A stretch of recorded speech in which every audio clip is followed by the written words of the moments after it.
खबरदार महाराष्ट्र न्यूज।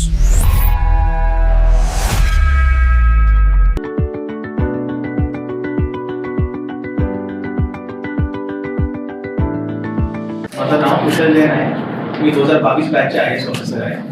मी मूलतः जबलपूर मध्य प्रदेशचे आहे आणि माझी ट्रेनिंग बाबत थोडक्यात सांगतो। मी असिस्टंट सेक्रेटरी म्हणून दिल्लीला होतो ministry of road transport and highways मध्ये 2 महिन्यासाठी आणि 1 वर्ष प्रोबेशनसाठी मी नागपूर जिल्ह्याला होतो आणि नंतर माझा ऑर्डर गडचिरोली अहेरी SDO आणि प्रकल्प अधिकारी कापी विभाग म्हणून आला होता।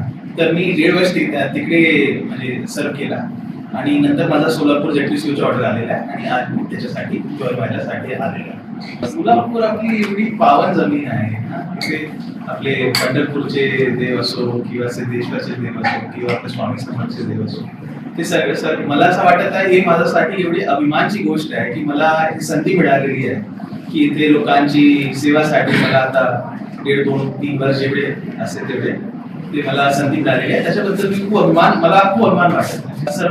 सर्वात प्राधान्यतावर माझं हे राहील की आता उन्हाच्या म्हणजे समर झाले आहे आणि पाणी टंचाईची काही असे इश्यूज आपल्या समोर आलं नको, त्याच्याबद्दल मला आढावा घ्यायचा आहे की आपले जे तालुका आहे जे खूप ब्रॉड टोन आहे ते मला आढावा घ्यायचे आहे की जे आपले जल जीवन मिशन अंतर्गत जे टॅप लावले आहे तिकडे ते सगळे व्यवस्थित आहे किंवा नाही, काही अडचणी येत असेल तर आम्ही